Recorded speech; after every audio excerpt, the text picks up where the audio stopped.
The rain hammered against the floor-to-ceiling windows of Cross Industries' penthouse boardroom as Damien Cross stared out at the Seattle skyline. At 32, he commanded one of the most powerful tech empires in the world, but tonight he felt like a caged animal.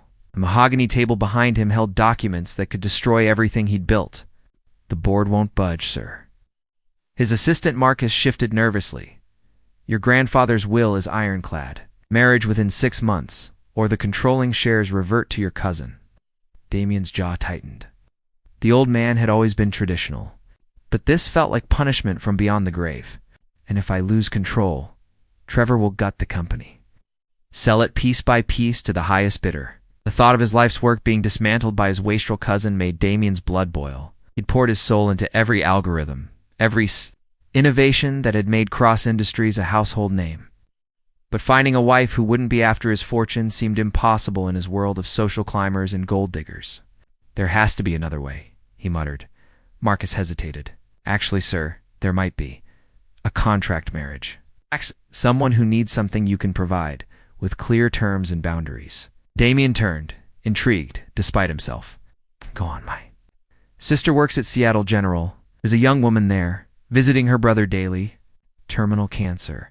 Experimental treatment not covered by insurance. She'd do anything to save him." 3 days later, Damien found himself in the sterile corridors of Seattle General Hospital, following Marcus toward the oncology wing he'd researched. Violet Hayes, thoroughly 26, former art student turned waitress. No criminal record, no social media presence worth mentioning. Perfect for his needs. He found her in the family lounge, curled in an uncomfortable chair with a sketchbook in her lap. Her auburn hair fell in waves around her face as she concentrated on her drawing. When she looked up, her green eyes held a wariness that spoke of too much pain for someone so young. "Miss Hayes, I'm Damien Cross." She blinked in recognition. Everyone knew his face from magazine covers and tech conferences. "What are you doing here? I have a proposition that could save your brother's life." Violet's hand trembled as she closed her sketchbook. "I don't understand." Damien sat across from her, noting the worn edges of her clothes, the exhaustion etched in her features. "I need a wife. You need money. We can help each other." Her laugh was bitter. "Is this some kind of joke? Did someone put you up to this?" "Completely serious." He leaned forward, his voice low and intense. 1 year of marriage. Public appearances when necessary. Your brother gets the best treatment money can buy, and you walk away with enough to secure your future." Violet stared at him as if he'd grown a second head.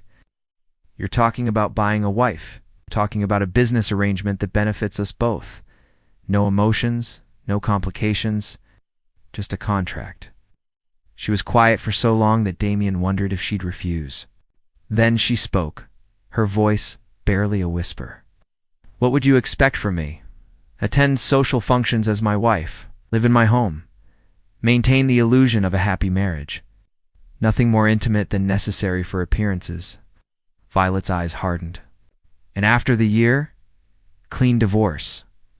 Generous settlement. You disappear from my life." She stood abruptly, pacing to the window overlooking the hospital parking lot. "This is insane. I don't even know you. You know I can save your brother. That's all that matters, isn't it?" The words hit their mark. Violet's shoulders sagged as she pressed her forehead against the cool glass. "Jamie's only 19. He should be in college, chasing girls, living his life. Instead he's dying because we can't afford to keep him alive." Damien felt an unexpected pang of sympathy. He pushed it aside. "Then we have a deal?" Violet turned back to him, and he saw the moment she made her decision, the light in her eyes dimmed, replaced by grim determination. "What do I need to sign?" 2 hours later, they sat in Damien's lawyer's office as contracts were finalized. Violet read every page with the intensity of someone signing her soul away, which Damien supposed she was. "The prenup is generous," his lawyer explained.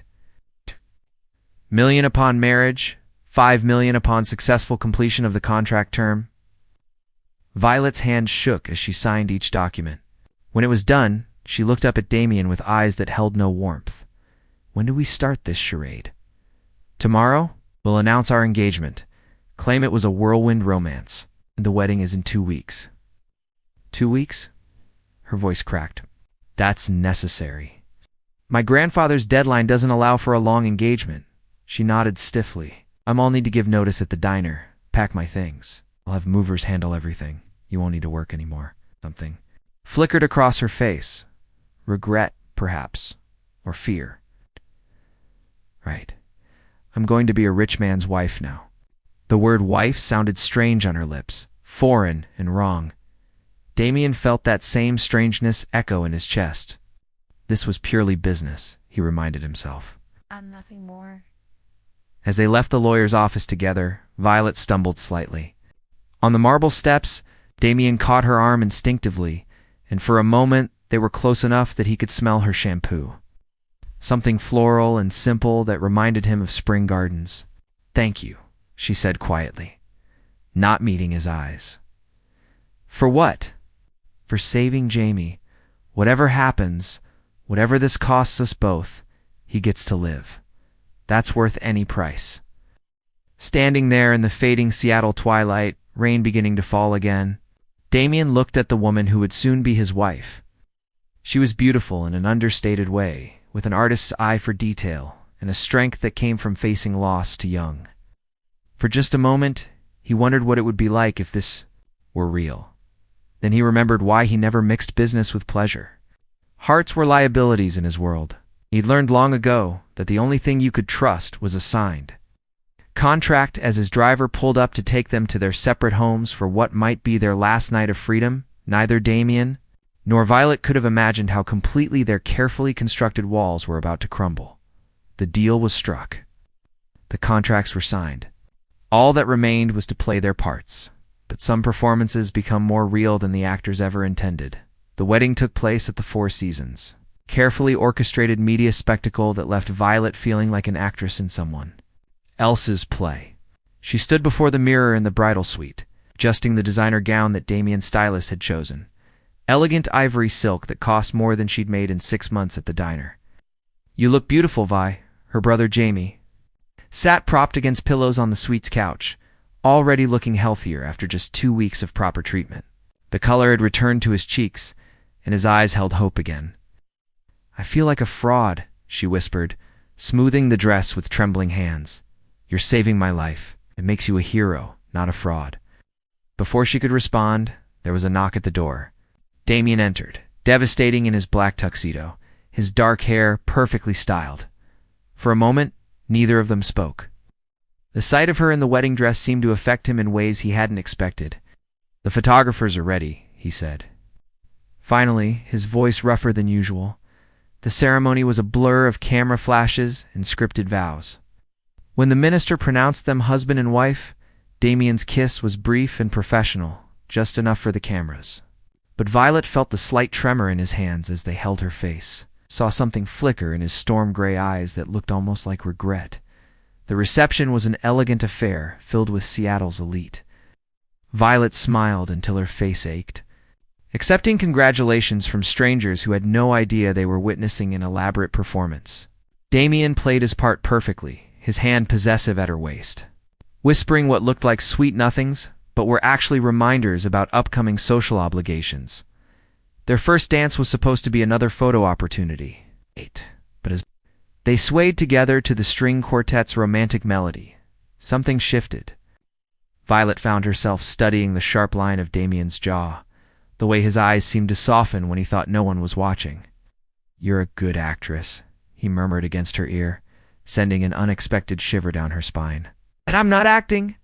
Right now, she admitted before she could stop herself. His steps faltered almost imperceptibly. Violet, ... I know. Business arrangement, I haven't forgotten. But the way he was looking at her suggested he might be forgetting too. 2 weeks into their marriage, they had settled into a careful routine in Damien's waterfront mansion. Separate bedrooms, polite morning conversations over coffee, and a meticulously maintained distance that felt increasingly artificial. Violet spent her days visiting Jamie at the hospital and exploring Seattle's art galleries. While Damien buried himself in work, the first crack in their facade appeared at a charity gala downtown. Violet wore a midnight blue gown that made her Eyes look like emeralds, and she'd learned to navigate high society conversations with surprising grace. She was discussing the hospital's art therapy program with a board member when she noticed Damien watching her from across the room. Their eyes met, and the intensity of his gaze made her breath catch. For a moment, the pretense fell away completely. He looked at her not like a contract wife, but like a woman he desired. The realization sent heat flooding through her body. Mrs. Cross. The board member's voice snapped her back to reality. I was asking about your background in art. Studied at the Art Institute before. She faltered, suddenly aware of Damien approaching. Before she decided to focus on family, Damien finished smoothly, his arms sliding around her waist. The touch burned through the silk of her dress. My wife is incredibly talented. Perhaps we should discuss commissioning something for the hospital's new wing. Later, in the car ride home, the tension between them was palpable. Rain drummed against the windows as Seattle's lights blurred past. You didn't have to do that, Violet said quietly. Make it sound like I gave up art for you, didn't I? His voice was strangely rough. You gave up your life for this arrangement. I gave up my life to save Jamie's. There's a difference. Damien turned to study her profile in the passing. Streetlights? What were you painting before? Before all this? The question surprised her with its genuine curiosity. Mostly landscapes. The mountains, the sound. I wanted to capture the way light changes everything, makes the ordinary seem magical. Do you miss it every day? The honesty slipped out before she could stop it. I'd do it again in a heartbeat, if it meant. Jamie lives. Something in her voice made Damien's chest tighten unexpectedly. He'd built his empire on calculated decisions and emotional distance. But Violet's fierce love for her brother was breaking down defenses he didn't even know he had. When they arrived home, instead of immediately retreating to their separate wings of the house, they found themselves lingering in the foyer. The marble space felt charged with unspoken possibilities. Violet. Her name sounded different on his lips, softer, more intimate. Yes. Tonight, when you were talking about the art therapy program, ... you lit up. It was the first time since our wedding that you looked truly happy. She studied his face, searching for the motivation behind his observation. It matters to me. Art. Saved me after my parents died, gave me a way to process grief that words couldn't touch. Your parents? Car accident when I was 22? Jamie was only 15. I dropped out of school to take care of him. Worked 3 jobs to keep us afloat. She laughed bitterly, till cancer made all that effort meaningless. The vulnerability in her admission hit Damien like a physical blow. This woman had sacrificed everything for her brother long before their arrangement, and he treated her like just another business transaction. I could set up a studio for you, he said impulsively. The East Wing has perfect natural light. Violet's eyes widened in surprise. That's not, we agreed. ... double quotes. We agreed to a marriage of convenience. Nothing says you can't be comfortable while we're maintaining appearances. For a moment, her carefully constructed walls crumbled, and Damien saw the artist she'd been, the woman who painted light and magic.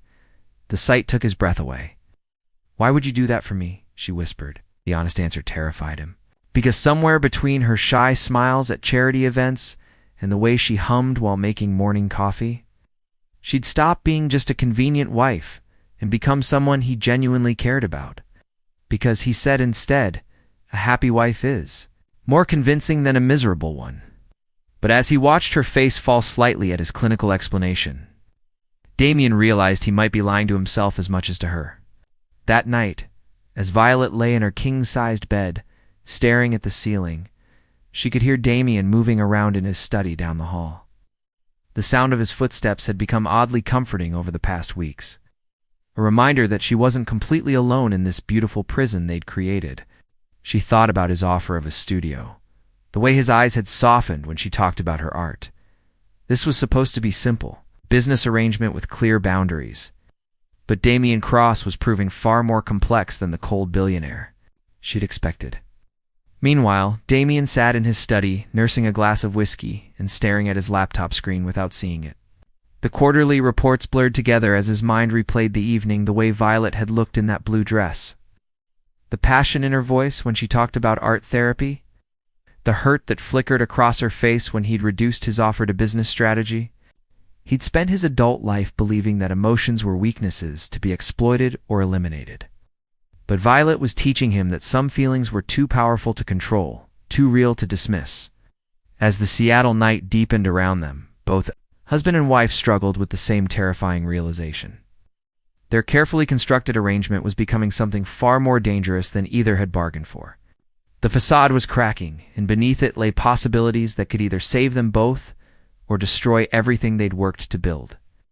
3 months into their marriage, Violet had transformed Damien's East Wing into a luminous art studio. Canvases lined the walls, some depicting Seattle's misty landscapes, others exploring the interplay of shadow and light that seemed to fascinate her. Damien found himself drawn to the space more often than he cared to admit, watching her work with an intensity that bordered on obsession. It was during one of these impromptu visits that everything changed. Violet stood before her easel paintbrush, suspended mid-stroke, staring at a news report on her phone with a face drained of all color. The brush clattered to the floor, sending droplets of crimson paint across the white dropcloth like blood. "Violet?" Damien stepped into the room, immediately sensing something was wrong. "What is it?" She looked up at him with eyes wide with terror, and for a moment she seemed like a completely different person.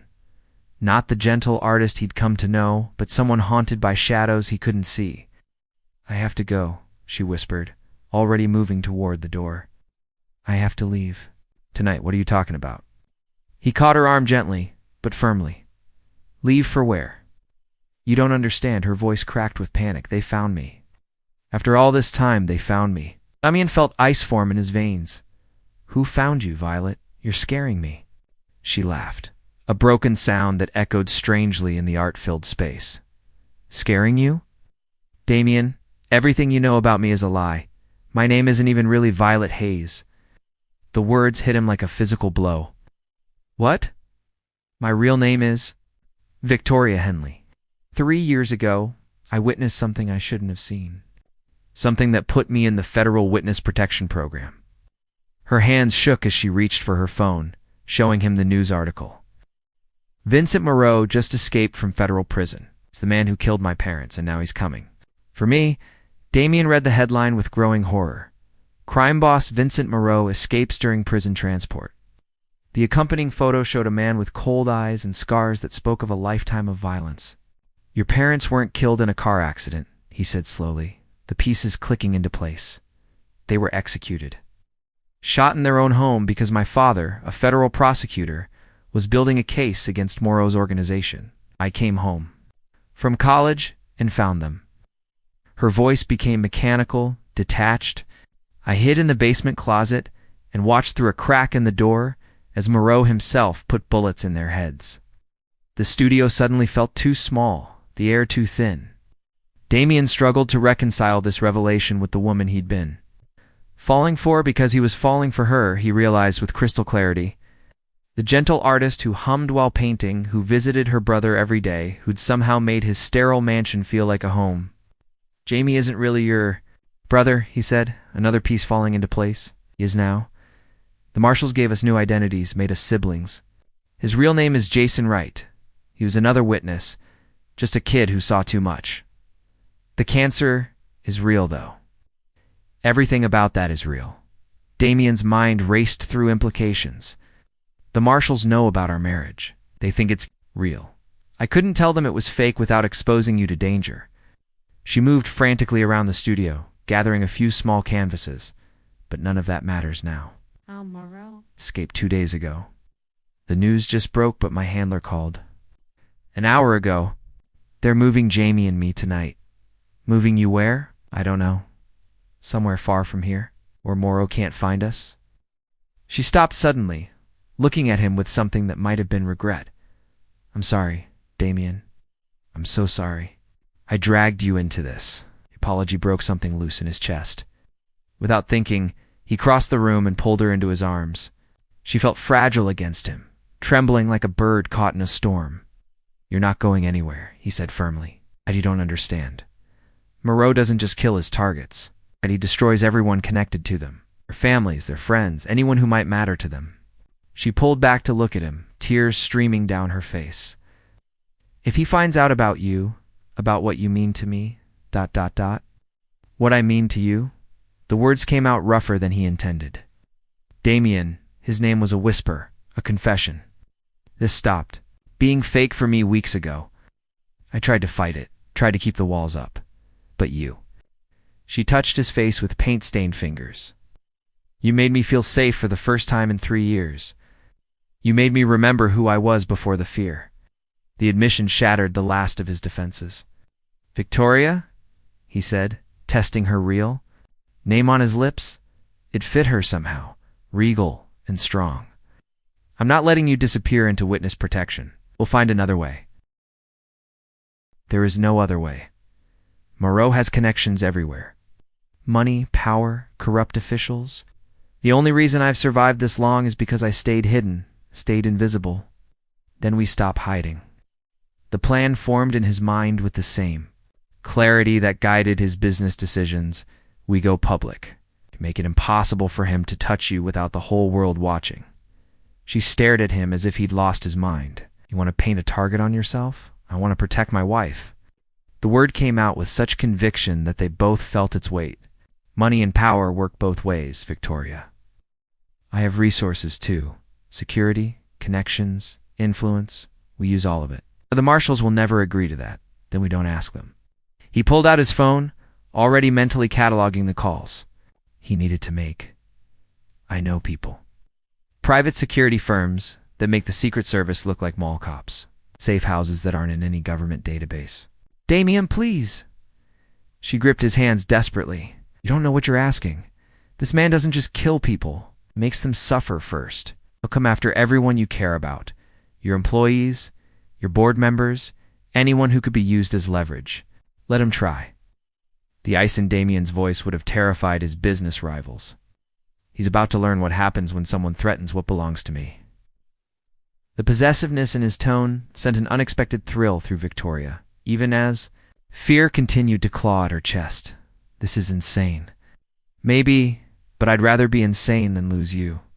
He cupped her face in his hands, thumbs brushing away her tears. These past months, watching you bring life to this house, seeing you smile, when you paint. I've been falling in love with you, Victoria. I don't care what your real name is or what shadows you're running from. I care about you. The confession hung between them like a bridge spanning an impossible chasm. Victoria felt her heart break and heal simultaneously. I love you too, she whispered. That's what makes this so impossible. Love makes you vulnerable, and I can't. I won't let him use that against us. Then we'll have to be stronger than he is. Damien kissed her forehead gently. Trust me. Trust us. We can beat him together.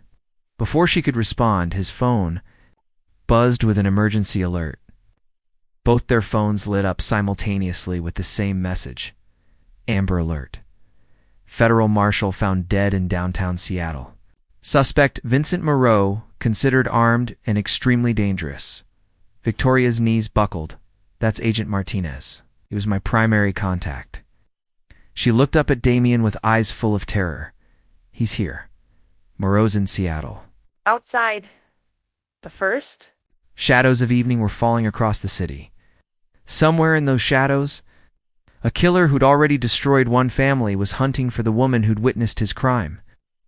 But for the first time in 3 years, Victoria wouldn't be facing that. Darkness alone. Damien was already on his phone, his voice sharp with authority. Marcus, I need our best security team at the house in 30 minutes. Full protective detail. And get me Jonathan Reed on the line. Tell him it's code black. As he spoke, Victoria felt something she hadn't experienced since that terrible night. 3 years ago. Hope. It was dangerous and probably foolish, but Damien's unwavering determination was infectious. Maybe, just maybe, love could be a strength instead of a weakness. But as Seattle's lights began to twinkle in the distance, neither of them could know that Vincent Moreau was already closer than they imagined, watching their house through high-powered binoculars, planning his revenge. The real game was about to begin. The security team arrived within 20 minutes, transforming Damien's waterfront mansion into a fortress. Jonathan Reed, ex-Navy SEAL turned private security specialist, coordinated the operation with military precision. Motion sensors, thermal cameras, and armed guards created layers of protection around the property. We need to move you both too. A secure location? Reed advised as he studied surveillance feeds. This house is too exposed. No, Victoria's voice was steady despite the fear in her eyes. If we run, we'll always be running. Moreau has spent 3 years hunting me. He won't stop until one of us is dead. Damien moved closer to her, his presence both protective and comforting. What are you thinking? I'm thinking it's time to stop being prey. She turned to Reed. Can your men handle a direct assault? Depends on what he brings. Moreau's organization is weakened but not destroyed. He could have anywhere from 2 to 20 men. Victoria nodded grimly. He'll come tonight. Moreau's not patient. Escape has made him desperate. He'll want to finish. This quickly, as if summoned by her words, Reed's earpiece crackled to life. Sir, we have movement on the perimeter.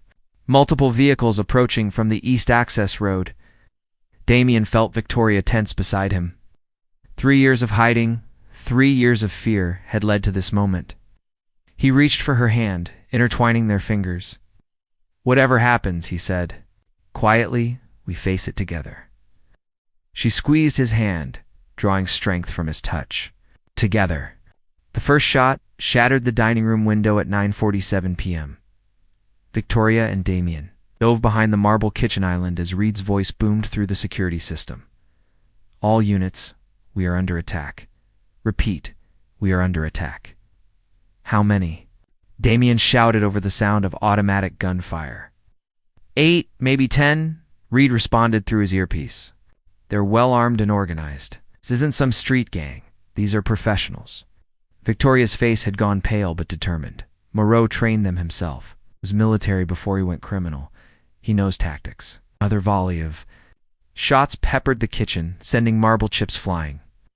Damien pulled Victoria closer, shielding her with his body. The scent of her hair, still that simple floral shampoo that reminded him of spring, grounded him even as chaos erupted around them. The safe room, he said. 3rd floor, behind the master bedroom. It's bulletproof, independent communication. System, I'm not hiding while your men die protecting me, Victoria shot back. You're not dying on my watch either. His gray eyes burned with fierce protectiveness. I just found you, Victoria. I'm not losing you now. Reed's voice cut through. Their argument. We've got a problem. They're using some kind of jamming device. Communication with the outside is down, and they've cut the power. Emergency lighting bathed everything in an eerie red glow. Victoria felt the familiar ice of fear in her veins, but this time it was. Tempered by something else, fury? Moreau had taken her parents, stolen 3 years of her life, and now he was threatening the man she loved. There's another way, she said suddenly. The art studio has a hidden passage, old bootlegger tunnel from Prohibition. It leads to the marina. Damien stared at her. How did you know about that? I've had 3 years to study escape routes. Remember? I found it while setting up the studio, but never told you. I thought, I thought I might need it someday. The sound of gunfire was getting closer. Reed appeared at the kitchen entrance, blood seeping through his tactical vest. I can hold them for maybe 10 more minutes. Whatever you're going to do it now. They moved swiftly through the house, staying low as bullets shattered windows and splintered walls. Victoria's studio, which had been a sanctuary of light and creativity hours earlier, now felt like a tomb. She rushed to a seemingly solid wall panel and pressed a hidden mechanism. The panel swung inward, revealing a narrow stone passage. Ladies first, Damien said, but Victoria was already shaking her head. I go last. If Moreau gets past your men, I need to make sure he follows me and not you. Like hell. Damien's voice brooked no argument. We go together or not at all. Before Victoria could respond, the studio door exploded inward. Vincent Moreau stood silhouetted in the doorway, older and scarred from prison, but still radiating. The same cold menace that haunted Victoria's nightmares. Two armed men flanked him. "Victoria Henley," he said, his voice like gravel. "You've led me quite a chase." Victoria stepped protectively in front of Damien, her artist's hands steady, despite the terror coursing through her. "My name is Victoria Cross now." Morrow's laugh was like breaking glass. "Touching. You found yourself a rich husband." "You didn't get too attached." His pale eyes shifted to Damien. "Nothing personal, Mr. Cross, but you've seen too much." "The only thing I've seen," Damien said, stepping up beside Victoria, "is a pathetic old man who murders families and runs from prison like a coward." Morrow's face darkened with rage. "I'm going to enjoy watching you die first. Make her suffer a little before I finish the job." But as he raised his gun, Victoria moved. 3 years of self-defense training and pent-up fury exploded into action. She grabbed a heavy bronze sculpture from her workbench and hurled it at the nearest gunman, then dove toward Moreau as Damien tackled the second attacker. The bronze caught the first gunman in the temple, dropping him instantly. Damien, drawing on years of martial arts training from his military academy days, grappled with the second man for control of his weapon. But it was Victoria and Morrow who became the center of a deadly dance. "You should have stayed hidden, little girl," Morrow snarled, his hands closing around her throat. "Oh, no. I'm not a little girl anymore," Victoria gasped back. Driving her knee upward with savage precision, Moreau doubled over, and Victoria broke free just as Reed burst through the door. His weapon trained on the crime boss. "Step back, Victoria." But Moreau was faster than his age suggested. He spun, using Victoria as a shield, his gun pressed to her temple. "Drop your weapon, or she dies right now." Reed hesitated, and in that moment of uncertainty, Moreau began backing toward the hidden passage. "We're taking a little trip, you." "And I," he whispered in Victoria's ear. "Somewhere private where I can take my time." "No," Damien said, his voice carrying absolute conviction. Blood trickled from a cut on his forehead, but his gray eyes blazed with protective fury. "You want her? You go through me first?" He stepped forward despite the gun pointed at Victoria's head, despite the madness in Morrow's eyes. "I know men like you, Moreau, bullies who prey on the helpless. But Victoria isn't helpless anymore. She has me, and I have resources you can't imagine. Kill us both now, and my people will hunt you to the ends of the earth. But let her go, and maybe you. Walk out of here alive. You think your money scares me?" Morrow laughed. "I think my love for her should terrify you," Damien replied, "'cause I will burn down everything you've ever cared about to keep her safe." The words hung in the air like a promise and a threat. Victoria felt Morrow's grip loosen slightly as he processed the implications.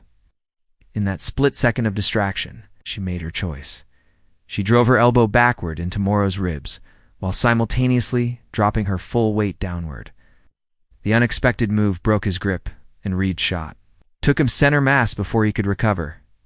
Vincent Moreau, the man who had haunted Victoria's nightmares for 3 years, crumpled to the floor of the art studio, surrounded by canvases depicting light conquering shadow as sirens wailed in the distance. Reed's backup communication system had finally gotten through.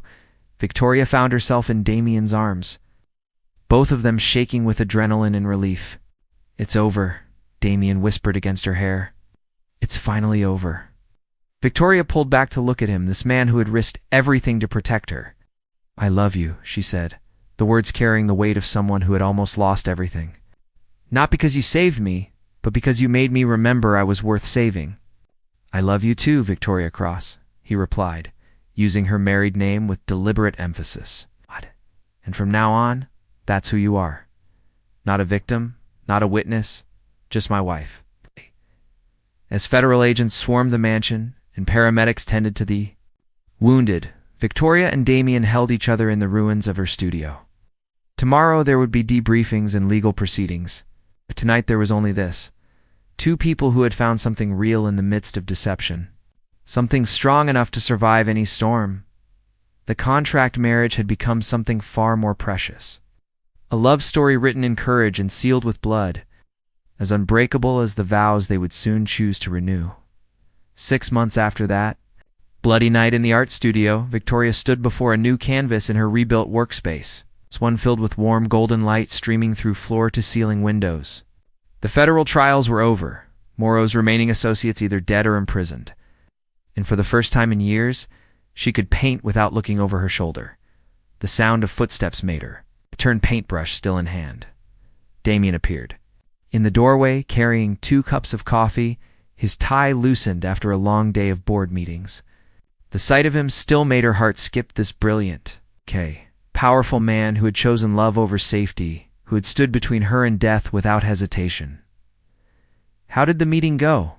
she asked, accepting the coffee gratefully. Better than Expected. He moved behind her, arms circling her waist as he studied her latest work. A vibrant landscape of Seattle's skyline emerging from storm clouds into brilliant sunshine. "The board is actually pleased with our marriage now. Turns out surviving an assassination attempt together is excellent publicity for the company's security division." Victoria laughed, leaning back against his chest. "Only you could turn a near-death experience into a business opportunity. I learned from the best. My wife has quite the talent for turning disasters into triumphs." His lips brushed her temple. "Speaking of which," Jamie called. "The doctors are officially declaring him in full remission." She spun in his arms, eyes bright with tears of joy. "Really? Complete remission? Really? He wants to start college in the fall, maybe study business so he can work with us someday, U.S. Victoria raised an eyebrow. "Since when is there an us? In Cross Industries?" Damien's smile was mysterious. "Since my wife mentioned wanting to start an art therapy program for trauma survivors. I thought we might expand into healthcare philanthropy. Someone once told me that art could heal wounds that words couldn't touch." The reference to her own words from months ago brought fresh tears to Victoria's eyes. This man remembered everything she'd shared, treasured every piece of herself she'd revealed. "You want to hire me? I want to marry you," he said, his voice suddenly serious. "Really marry you this time? No contracts, no business arrangements. Just 2 people who chose each other despite everything trying to tear them apart." Victoria set down her coffee and paintbrush, giving him her full attention. "Damien Cross? Are you proposing to me again?" "Victoria Cross, I'm asking if you'll stay married to me forever. Not because of inheritance deadlines or witness protection programs, but because I can't imagine a life without you in it." Instead of answering immediately, she reached for a small canvas she'd hidden behind her easel. The painting showed 2 figures silhouetted against a stormy sky, hands clasped as they faced the tempest together. At the bottom, in elegant script, she'd painted the words, "Love conquers all." "I painted this the night after Moreau died," she said softly. "I realized that everything I'd been through, losing my parents, the fear, the hiding, it all led me to you. And I wouldn't change any of it if it meant losing what we have." Damien studied the painting, emotion tightening his throat. "Is that a yes?" "That's a yes to everything. To staying married, to building a life together, to facing whatever storms come next." She stood on her tiptoes to kiss him, slow and sweet, and full of promise. "But I have one condition." "Name it. You do this right. Real wedding, real vows, real honeymoon where we're not running from killers or worried about board meetings." Damien's laugh was rich and warm.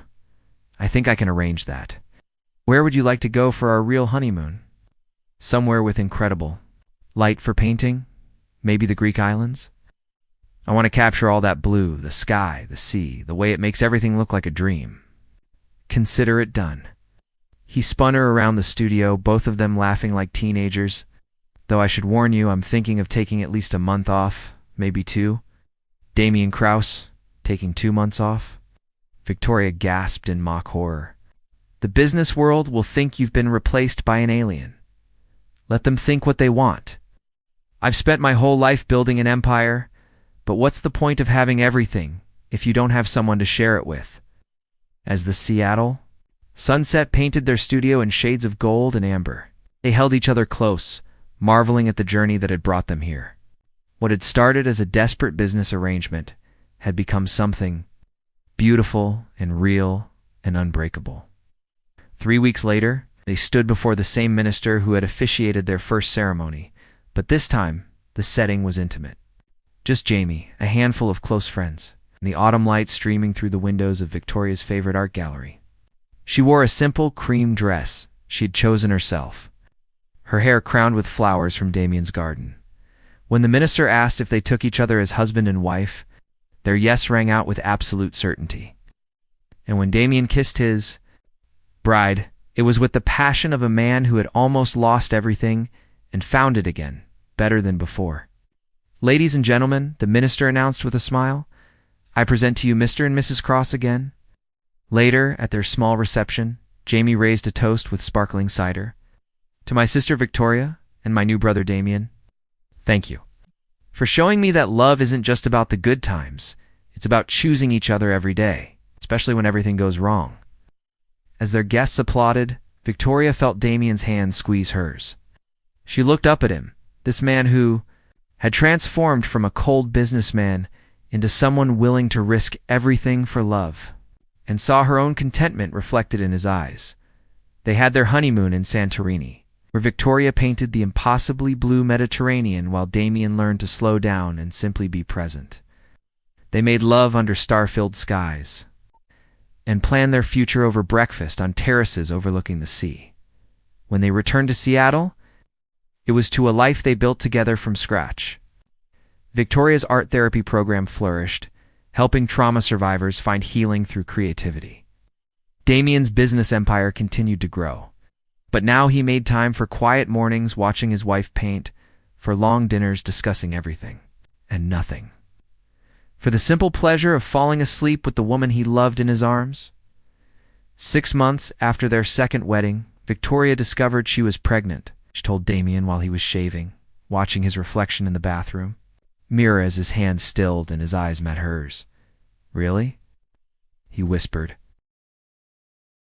"Really." She placed his hand on her still flat stomach. "You ready to be a dad?"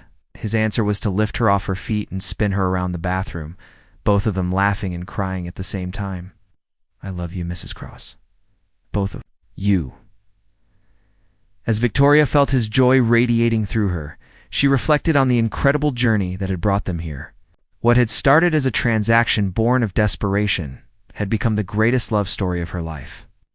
They had faced danger together, overcome their pasts, and chosen each other again and again. Standing in their sun-filled bathroom, Damien's hands protective over their unborn child, Victoria knew that whatever challenges lay ahead, they would face them as they had everything else together, stronger for the storms they had weathered, unbreakable in their love. The contract marriage was over. The real marriage, messy and passionate and absolutely perfect, was just beginning. And in her studio that afternoon, Victoria began a new painting, a family of 3 silhouetted against a dawn sky, walking hand in hand toward a future bright.